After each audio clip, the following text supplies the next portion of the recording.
Welcome back to Living Overseas with Ease.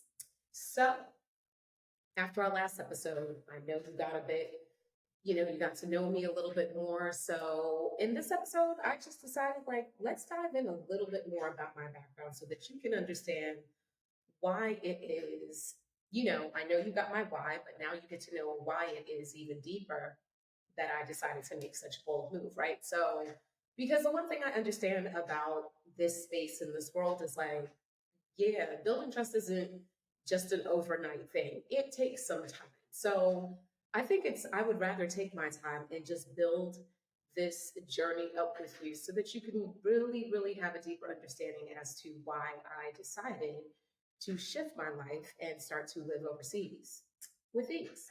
So, who am I? Right? Like you heard, I'm Cameroonian, I'm American, I grew up in the Northeast. Yes, I have sickle cell as well too, and those things are definitely important pieces that played into why I decided to leave the US.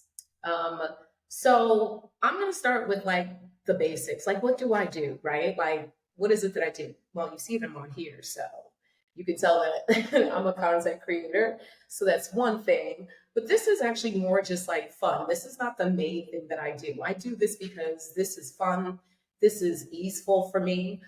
It's something that I wanted to do as well too, to basically, show people out there who are looking for someone like themselves. Because let's be honest, representation is real. And we do need representation, even in the travel space, even in the moving space, right? It's necessary. But what do I really, really do? Well, I'm glad you asked. So I'm a multi hyphenate. I said that before. I'm a creative. I love working with my hands. I've been a multi hyphenate creative for my literally entire life. But I decided years ago to basically get into the wellness space, to get into personal development. And I've been doing personal development for literally over 2 decades. I've had a few businesses. Like I said before, I actually had an event management company that I no longer have. I let that go because of some personal things that happened there. I've actually been a jewelry designer as well too, jewelry and home goods designer. I like to make stuff. Having that background in fashion design and marketing helps. As you see, I am definitely a fashion femme in that way. I have worked in the industry as well too, but my heart and joy comes into personal development. And the reason why personal development was so important to me is because it's what I needed. I wish I had mentors that were actually able to guide me along my way, give me sound advice, not necessarily tell me what to do, but to give me sound advice on how to move forward. It's been hard for me in that manner. I have not had actually legit mentors, maybe one or two period within my life in a very short stints of time. So when it came down to a lot of the personal development, when it came down to a lot of the healing that I personally had to do, I basically personally had to do it. I had to find spaces and places in order to answer my questions, in order to deal with past issues, past traumas, past abuses, right? Decisions that I've made, why I am the way I am, being extremely neurospicy as well is the other thing that kind of pushed me into personal development because I wanted to know. I wanted to know myself. I wanted to know me better. And so after getting to know me better, and I'm still always getting to know me because we're always evolving as a person. But after, doing a lot of work, a lot of healing, get really diving into my personal development, diving into my emotional intelligence, my desire was to heal. I'm just going to say that straight up. And my desire is always to heal, not just me.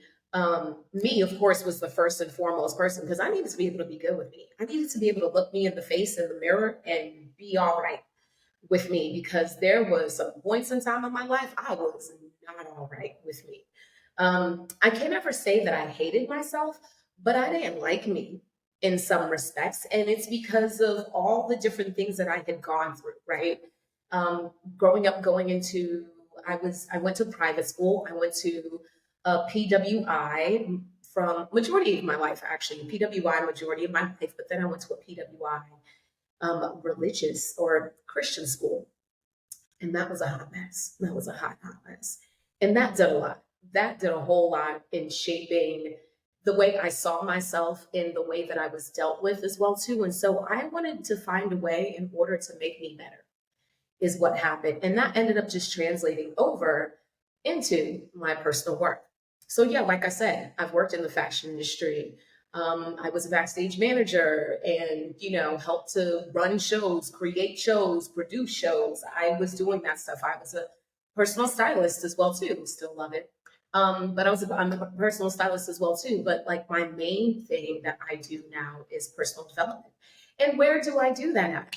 I'm glad you asked because I'm an entrepreneur and I do own my own business. Again, this isn't like my first business I've owned. So I'm not new to this entrepreneurship road. I am very much so true to this. This is how I figured out what I like, what I want to do, what I don't want to do, what I'm willing to do, what I'm willing to compromise on, what I'm willing to collaborate on, was all through this road of entrepreneurship. And interesting enough, entrepreneurship actually helped with my personal development. Because I literally tell people, if you really want to understand yourself, and again, I do not believe that everyone should be an entrepreneur. Like, it's not a thing. I don't think everyone needs to quit their day jobs and then like go find something to do. I know that with the way the economy is, the way things are right now, currently in the US, having a side gig, a side hustle is absolutely real. But I don't believe that those things always have to become like your main bread and butter. If you wanted to, by all means, please do so. Follow your heart in that space, right? So for me, I'm an entrepreneur. I do personal development. I work with what I like to call mids and mages. And what is a mid and a mage? A mid is someone who has multiple marginalized identities. And yes, I came up with the acronym. I did not come up with the wording, but I did come up with the acronym. And then mages, you can actually find the terminology online as well too. A mage is just someone who has a marginalized gender. And so throughout my personal development, I started to recognize that I was both a mid and a mage, that I embody both being a Black, queer, chronically ill, disabled femme. My intersecting identities made it very real of me being a mid and a mage. The other reason I decided to become an entrepreneur as well, and I'm just going to be very honest, it was because me in corporate America and me in the job market, the way it was, we weren't getting along. We weren't getting along. And it's not because I wasn't a good employee. I have never, and I can honestly, truthfully say this, I have never gotten let go from a job or fired from a job because of performance. Never, not once. It's never happened. If anything, I always excelled. I always excelled in my positions. I always excelled in the jobs that I had. I always excelled. The problem was because of how I come across to people within these corporate spaces, even nonprofit spaces as well too, people found me to be intimidating. That was the word that was always used towards me, that I was intimidating. And this is something that I've actually had to deal with since I was young, honestly. I remember when I was younger, instead of the word intimidating, because you're a child, people would call me bossy. And so that played into my life quite a bit. And I had to learn that I'm not bossy. Yes, I'm a boss. That's always true. But I'm not bossy. What it is that I have leadership skills. And I've been having leadership skills. And my leadership skills have shown since I was a child. I was, within the organizations that I was in within like middle school and going into high school, I was actually always given a role or elected into a position of leadership. And this is the thing, not by myself. People elected me into these positions. So I've always had leadership skills. It's just that when you look like me and you have dark skin and you embody these multiple marginalized intersecting identities, like being, like I said, Black, being queer, being someone who has a chronic illness and a disability, they do not expect you to come across the way I do. They don't expect the confidence as well. They don't expect, you to have a good head on your shoulders or to know whatever, like to actually know what it is you're talking about, right? And in business realms. So I always had a problem when it came down to corporate jobs and spaces because I understood systems. I could see systems as well too. I could see inefficiencies, and there were a lot of jobs that I saw a lot of efficiencies. And what I slowly had to come to realize is that people don't like when you're talking about the inefficiencies within the systems that they are using. Who knew? Chuck that up to my neurospices, right? People don't like seeing inefficiencies. People don't like, or they don't like hearing about the inefficiencies within their systems. And so that got me in trouble many times. And also for the sake that, because I also did not just let people talk to me any which type of way. I didn't care if you were my boss or not. I was not going to let you trample on my humanity. No, not ever, not ever. And as you can kind of see, you know, people didn't like that. People didn't like that. I have a mouth on me, and that I knew what I was talking about, and that when it came down to it, I was right. That happened many times that I was right about a lot of things. But people want to be ashy out here in these streets, like my business coach would say, right? People like to be ashy out here. And so I always just wrestled when it came down to working for other people in corporate spaces because of this clash of values and clash of ideals. And the funny thing is this, I never had it in my mind to gun after someone's job. I didn't care about having my manager's position. I was always there as a means to an end because I knew that there was something else I wanted. I just also understood that I needed to pay bills. And that was just very real. So to me, work was like a means to an end. So because of that, because of how I showed up, it just became a very big clash in multiple ways. So whenever I did get fired or let go, people were always using excuses. Like there was nothing ever legit on the books. And mind you, for a good portion of time, I did live in Florida. In Florida, if you know anything about it, is a right to work state. So they don't have to have a reason to let you go. You can just walk into work one day and they be like, yeah, we just don't think you're a good fit anymore. And this could be like 2 years later, right? Like that's how it is. So I found a workaround, and my workaround was being an entrepreneur because I loved being creative. I loved being able to, it's not even so much that I love being my own boss. It wasn't that. I just liked having a sense of control of how my day went. And I liked having the ability to do the things that I really loved and to pour into those things. Hence why I even have an event management company. I love doing that. I love doing fashion as well too. But within it, in all of these spaces, I kept running into the same issue was people's lack of personal development. Even if they were business owners, even if they weren't the person running, even if they weren't in management or in leadership, I kept seeing personal development, problems. That's what I was running into. And people didn't want to take the time to sit there and actually have to really do personal development stuff. So I got into DEI. I was doing I was doing that. I was doing consulting with that as well too. I was doing a bit of business consulting. And I was doing a lot of this stuff freelance wise for a good portion of time, mind you, while working some sort of job.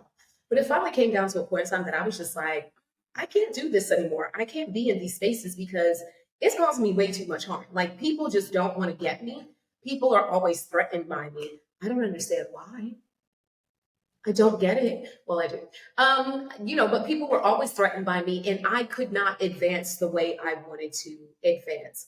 And so I kept running into these problems. So I knew that I also, because of my family lineage history, the way we were, entrepreneurship was in my family tree. And it was like very much so immediate to me. And on top of that, I love business. I just have to be honest. I really do love business. So it was a both and for me. It was a perfect marriage of I can really learn business, get into business, do it for myself, do it well, and do it in a way that does not cause harm. Because that was the issue that was like the big issue is how much harm was being doled out towards me all the time. I was being used, I was being extracted from because people love my brilliance. They love my ideas. They love the way I was able to execute a lot of things. But man, If they could get it in a different body, if they could have gotten it in a white body, it would have been perfect for them. But for the sake that they got it in this Cameroonian American, Black, queer, chronically ill, disabled femme body, they distanced themselves in many ways and dismissed me multiple times over. And I was tired of it. So I said, fuck it, literally. And I deuced out and I did my own thing. And I've been doing my own thing. So I actually do have my own business. And in that space, people call me the resourceful liberator because what I do is always about liberation, point blank period. And having that type of, energy towards me, people don't, like I said, people don't really know how to handle that or what to do with it. So I did because it's me and I love me and I don't play about me. So I started my own business. I had, like I said, I've had multiple before, but honing down into the thing that I really wanted to do, it was personal development, specifically for mids and mages who have been going through the same ish that I've been going through in that way, and who were basically really seeking their liberation, but needed real tangible ways on how to make it a reality and not just some far off training. It's like, how do we make this tangible today, right now? That's what I do. I'm very woo-woo, but I'm very practical. Like, I need to let's ground this thing because I need to make this actionable. I'm not sitting here just trying to daydream and that's it. I want to make an impact in my life and I want to make an impact in the life of others. And I see the way a lot of mids and mages are out here struggling.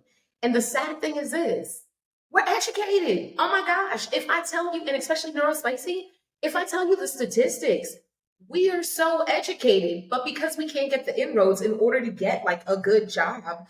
And if we do, a lot of times we have to mask to get a good job. So that was one of the things is that I wasn't masking.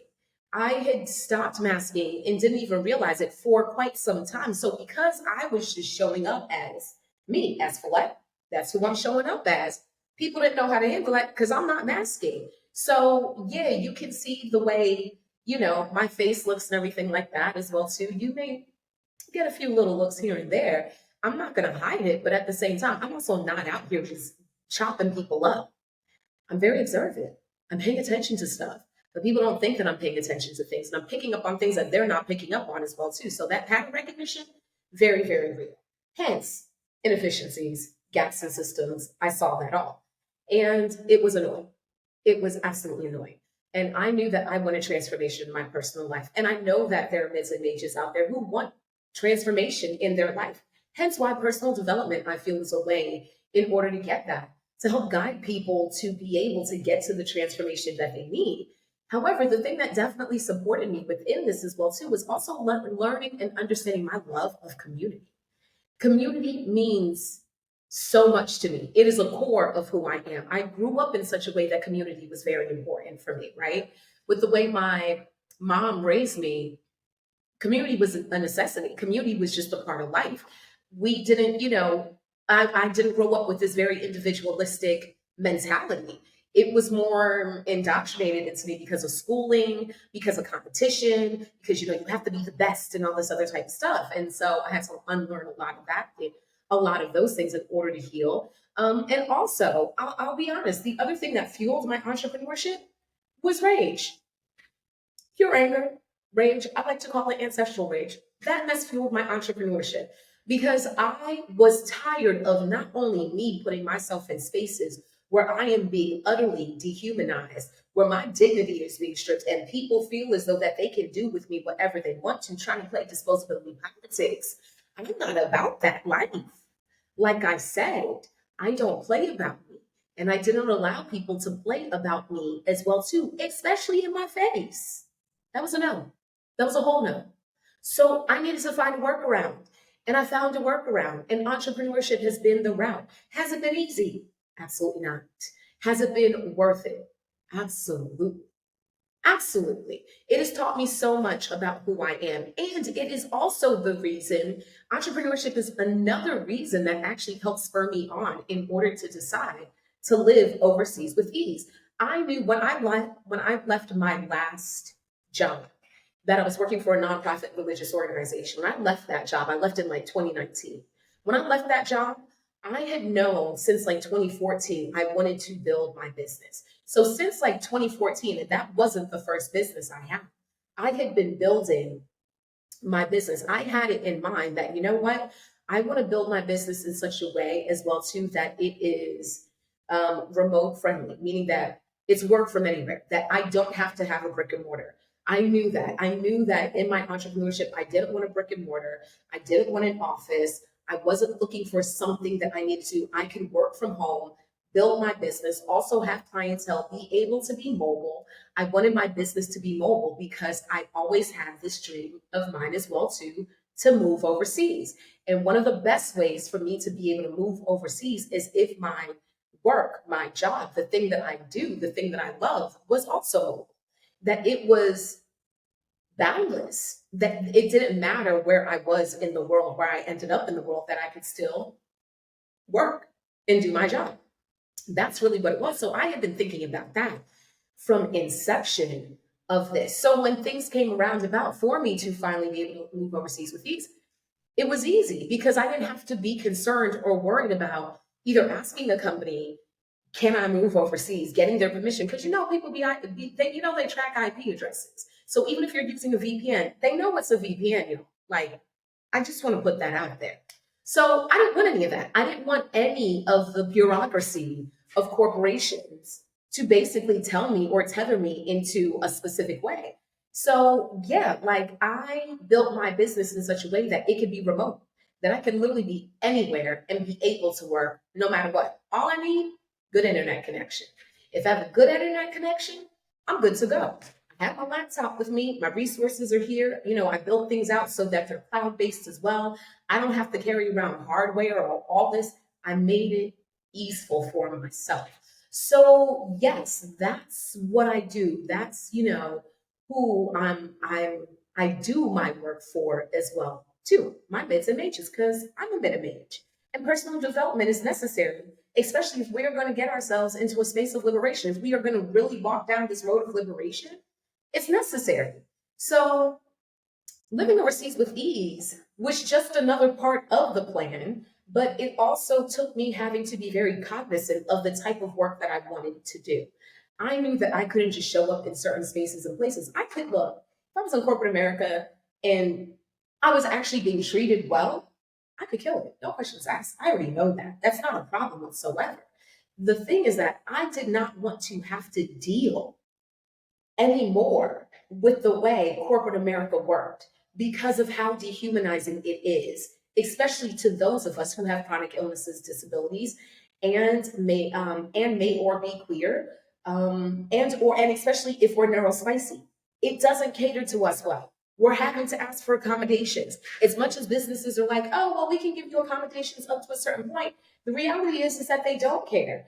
The way I had been treated and literally tested, not only just tested, like the way people I was targeted so many times at different jobs because of me having a flare up. I'm getting penalized because my body is doing what it naturally does because of this chronic illness and disability that I have, that now I'm getting penalized. The cost of healthcare is way too much. So it's either like, do I really work for them and get this paycheck and pay for healthcare, which is going to cost like half of my paycheck? Or do I figure things out on my own and make things work as well too? The trade-off was easy for me to decide, and I decided to choose me because me, my joy, my peace of mind, my being able to really care for myself the way I want to was more important than me working for anyone in these type of spaces that would end up causing me harm, more stress, which would cause more flare-ups and send me into the hospital even more. It was just, to me, it became a no-brainer. Like I can't do corporate. And I tried. I tried for a very, very, very long time to really be in even creative corporate spaces. So not just even traditional corporate, but being in creative corporate spaces. It was the same thing. It was the same thing. No one wanted to take into consideration my intersecting identities. And I knew again that if I were going to be able to like really make it, I needed to move. I needed to one, move, and two, I needed to be able to work for myself. Um, I am employable, but I don't know how many people really wanted to employ me because, again, they love the brilliance, they love the ideas, they love the fervor, even the fire, but they don't love it when you start pointing out the inefficiencies in systems that people are using or the ways that they are dehumanizing workers and co-workers and things like that. So I would bump head with management a lot of times because I'd be sticking up for my coworkers. I would be speaking up for, those that were when I was an assistant manager or if I was in management positions, I'm speaking up for those that I'm managing over, right? Like for those that I'm managing, I would speak up on their behalf and that mess would be thrown back into my face so many times. And I found myself literally out by myself multiple times. People didn't have my back in corporate spaces because that whole entire, oh, crabs in a barrel, it's a dog eat dog. Yeah, it's because it's the way that corporate structures are set up. They're not set up to actually be healing modalities.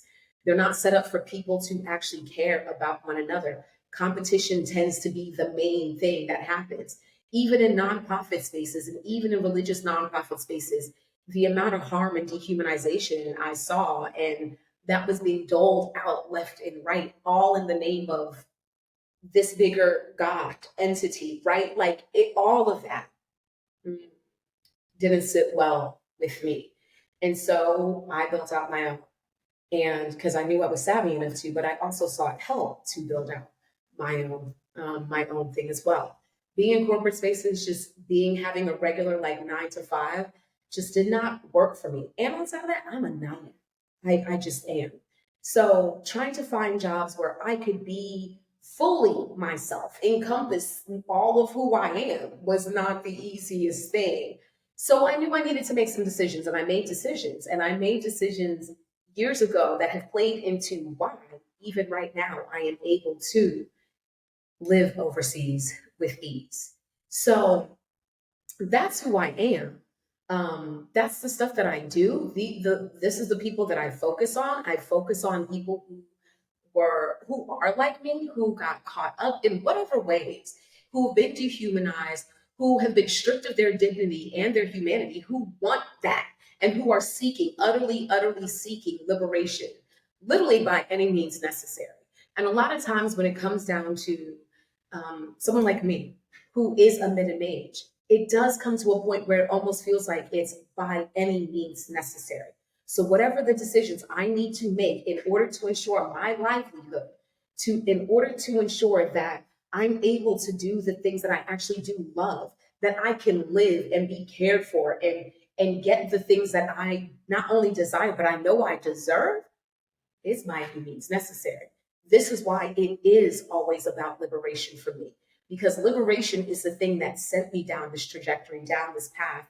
This is what I want above all. I want liberation above all, but I want it to be in my daily life. So through personal development is how I have, continued on my path. That's what I do. But the reality is like, what's really more important is who I am. And who I am, I've said it. I'm a Black queer chilled femme.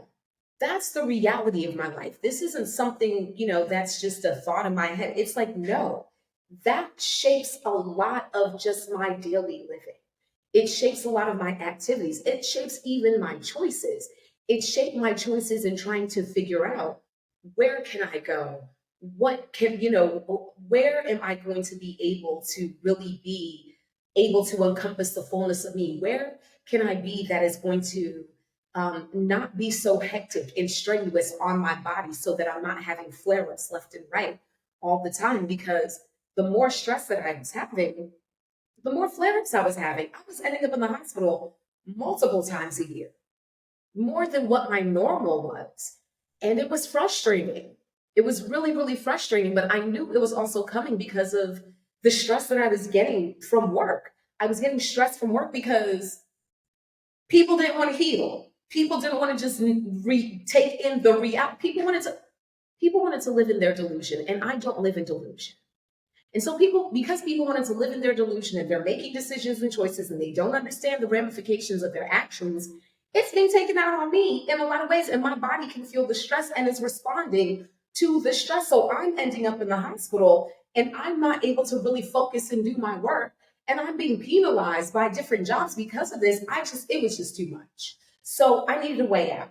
And entrepreneurship became my way for me to be able to do what it is that I love, to help people have transformative moments, because I know for me, it is through the transformation, it is through the growth that I have been able to even conceive that it could be a reality for me to truly shift my life and move overseas and still seek liberation and still do the work that I love to do in order to help others, to help mids and mages be able to see transformation within their life and to do it in some practical manners. Yes, to the practicality. Like I said, I love the woo. I do the woo. I'm also a diviner. I do that. Like I've been trained in it as well too. Like, by the way, if you want to know more about that, go check out my about page. Yeah, like vet me. I have been trained, like I entered into different spaces to get trained in different modalities. Yes, I could sit here and talk about the degrees and this and that I've done or whatever else. Like that's cute and cool, but that really, it doesn't move me. It's there, it was there, and I did those things, but I did those things in order to help me on my journey of liberation. That's why I did that ultimately. This is why I don't just sit here talking about like, oh, I carry this and oh, I have. It's cool. It's there.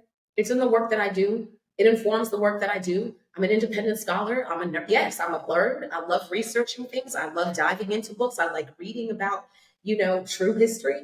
I do all of that stuff as well. But I needed to be able to just be me. That's what I needed. I needed to be able to be me, to be able to function in this world fully as myself. And America was not giving me the space to be able to do that. If anything, I was being dismissed. I was being erased all the time. I was being erased all the time. And whether it was because others were erasing me, because these systems were erasing me, or because I got so indoctrinated and was erasing myself, like it was just erasure all over the place. So I had to learn to stop doing that. I had to learn to put these boundaries in place to say, what is it that I want? What is it that I really want to do? Who am I? I had to get to the crux of like, who am I though? So that I could show up in the world fully as myself and look at myself in the face every single day and be good with it. I think to me, that is more important than anything else, right? I do have a background for the sake of that. Yes, I have a churchy background. I know I do not call myself Christian. I am not a Christian by any means, but I do have a churchy background. I grew up in that space as well. And that also informed me in how I decided to move forward. But yeah, I think it's important for y'all to really know like who I am and what's informing the reason, my why. What is it that was informing my why? Because that's really important. It's really important to establish that me having all of these multiple intersecting identities and gender as well, right? Because I know I present as cis, but I'm not. I do not say I'm trans because that is not my lived reality. That's not how I identify as. I'm genderqueer. I'm genderqueer. I'm on the asexual spectrum as well too. I'm a demisexual. Like that, all of those pieces inform me and who I am and informed my why. I could not leave any piece out of myself to inform why I was making this decision. And it's important that if this is something that you are deciding to do, that you are deciding to move overseas, that you do not leave out pieces of yourself, because the more you can be honest about yourself, the more that you can embody and say, this is really who I am, it's going to help it that much better for you to figure out where it is that you want to go. If that's the thing that you want to do, if you do decide to move, right? It's going to inform those things. They're important. They are absolutely important. Having a chronic illness, one of the main things that informed it. because that meant I needed a really good medical system. That was it. Like, I need a medical system. I can't play with myself in that way. I can't do that. Hence why I'm not a digital nomad. Hence why I know that it was not going to be for me to try to go country hopping, be here for a few months and be there, because I would have to establish medical care everywhere I went, everywhere. And I also know the stress that would come with it and put on my body. So I needed a new base, but I knew I needed a base that was going to be able to have me still embody the fullness of who I am, my full personhood towards my liberation. So, yes, like what I do is cool. What I do, I can do it anyway. That's really like, yes, it's important, but it's not the biggest factor. The biggest factor was and is who I am.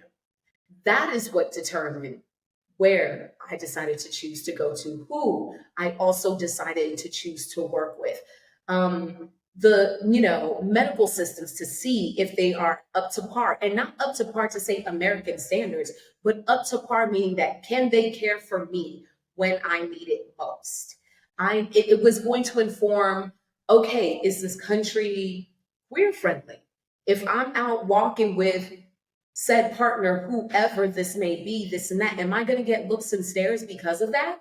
Am I going to get in trouble with the law? Am I putting myself at risk because of that as well? Those were all important questions that I had to ask myself, but it's because of my intersecting identities. Being disabled as well too. Like, yeah, is a place walkable? Because I don't want to be far from stuff. I don't want to be far from a hospital as well too. Are places affordable? Like, what is the cost? What does this look like? All those things, even the whole entire, a former, me being a former Christian, like even that was important. Like, how religious are they? Is this something where everywhere I walk around, people are just going to be in my face trying to proselytize me? Like, what does that, all of those pieces of me informed my decision and how, and even the track on what I was going to do to get me overseas. Those are all important. And this is the thing, I'll be unpacking all of that stuff as well too within the series. I'll be unpacking all of it. Those are each of those pieces, like I said, that I mentioned, absolutely important. The personal development side of me, that's there. I do that. That's not a problem because it's a digital thing. I'm not worried. I didn't have to be concerned about, is this accepted within this country, this and that. And because I wasn't necessarily looking for clients or necessarily looking for work within the country that I was moving to. I was looking for a place to relocate to home and I did not have to concern myself about that work portion on that level within the country. But again, it all comes back to me honoring the truth of who I am and knowing all of these pieces of myself as well. So, yeah, that's who I am. That's what I do. That's, plays heavily into why I decided to move, why I decided that it was necessary for me to live overseas. But the key part, and I'll dig into this in a different video, is with ease. That ease part, absolutely necessary. Because I could not be out here acting like everyone else, dismissing myself, erasing myself because I'm trying to keep up with the Joneses or be like this new influencer or be like, let me get to, no, I needed to honor myself in all of this. So it is important for me. It's absolutely necessary for me to know who I am and to honor who I am in the decisions that led up to this, me moving overseas, me living overseas with ease, to become reality and no longer just a dream. So, yeah, I hope, that helps. I hope that helps you understand like where it is that I'm coming from.